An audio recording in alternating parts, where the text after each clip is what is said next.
Hi students, I am Dr. Praveen Tripathi. I am a faculty of Psychiatry with Prep Leader. And today I want to ask you a very important question. How is your preparation going? Before you tell me the answer, before you tell me that it is going good or it is not going so great, let me ask you an even more important question. What is the basis on which you judge your preparation? On what basis can you say that you're preparing nicely or you are struggling? The answer to this second question is very simple. The most important indicator whether the preparation is going well or not is whether you would be able to finish at least 2 revisions before the examination or not. If you tell me that your preparation is going great and you would be able to finish at least 2 revisions, I would say congratulations. Continue doing whatever you are doing, irrespective of whatever method you are using for preparation, whatever books you are using for preparation, whether you are using video lectures, whether you are using QBank, whatever you are doing, continue with that. But if you say that it is unlikely that you would be able to finish at least 2 revisions, then I would say pause and analyze and evaluate your preparation. Depending upon where you stand on this question, you will have two options. What we commonly say or what we commonly refer to the persevere versus the pivot approach. Let me elaborate on that. Persevere means continuing with whatever you are doing. It's like if it isn't broken, why fix it? If everything is going great, just continue doing the same thing.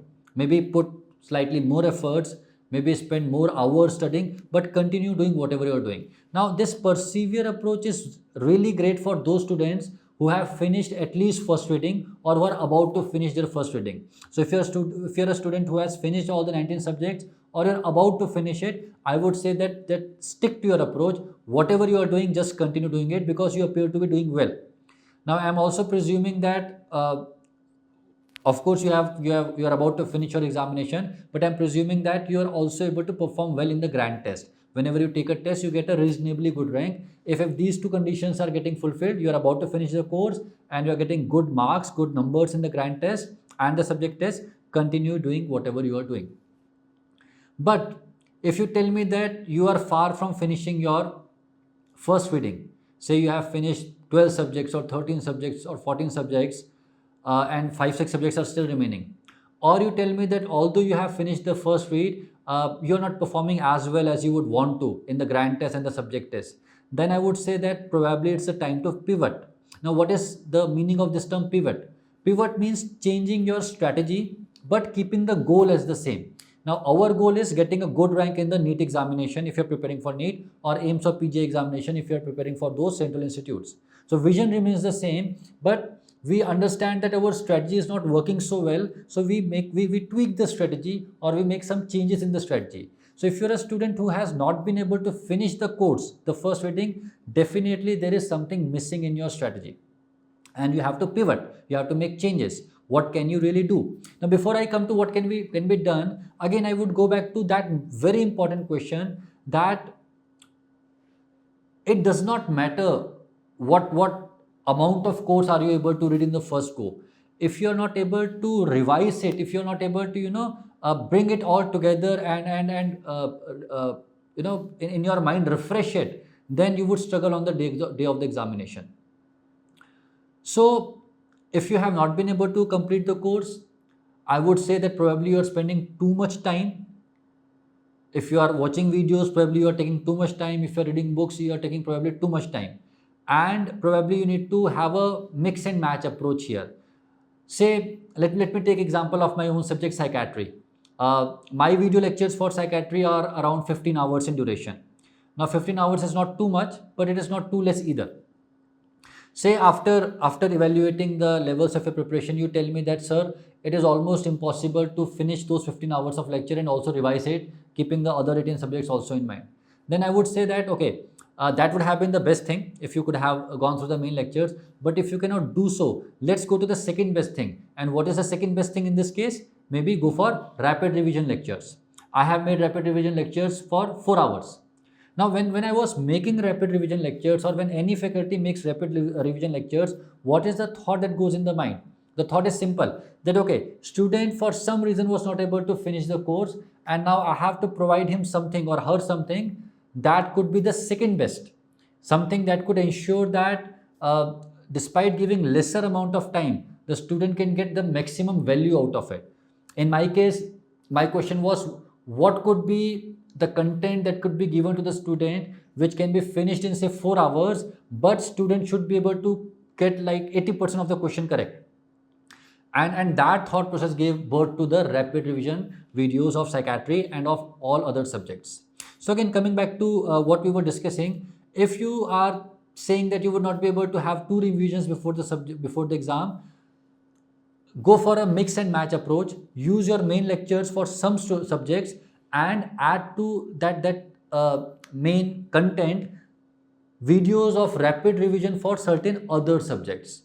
So you will have a nice mix and match of 2 things, and you would be able to ensure that you finish your subject or your first read in the time, so that you have enough time left for 2 revisions.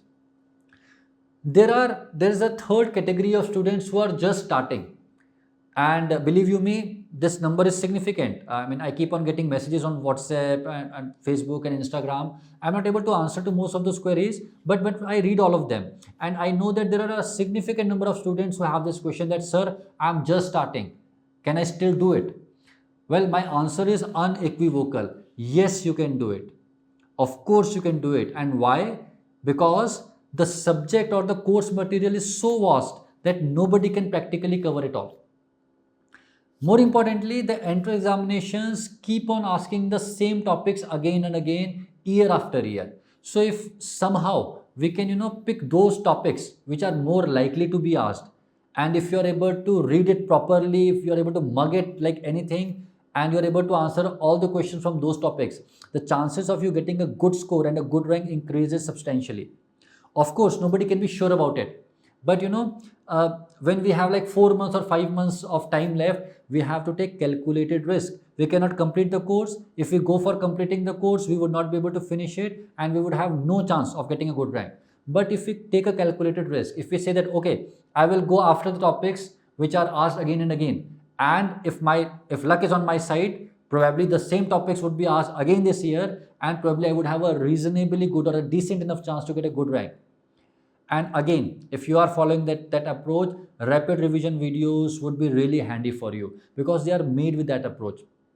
To be very honest with you students, when last year when we were creating these rapid revision videos, all of us were a bit confused that would we be able to deliver what we are trying to deliver.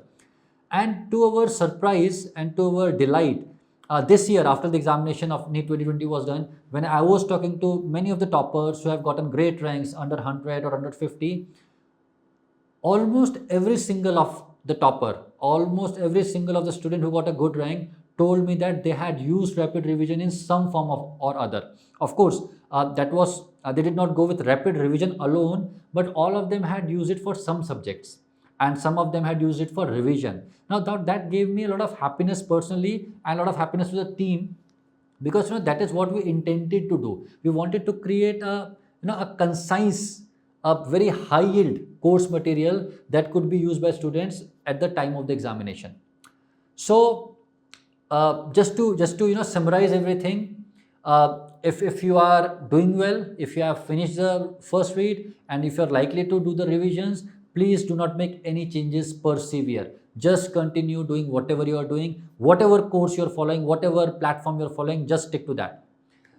But if it is not happening that way, you need to make some changes in your strategy. If you're a student who is about to finish the exam, the first read, or who's left with 4 or 5 subjects, use rapid revision for certain subjects. And for the third category of students who are just starting, who have not completed anything substantial, rapid revision might be really handy for you. Use it. We have created it with a lot of effort, and it might really be a game changer for you.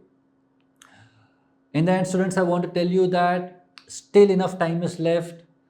Do not get disappointed. Do not lose hope. You have to take the preparation to the last day. Believe me, the students who get selected are not the ones who are the brightest, who are the most hardworking, but they are the ones who are able to take the fight to the end. As I always say, fight for your dream, because this fight is worth it. Best wishes. God bless you.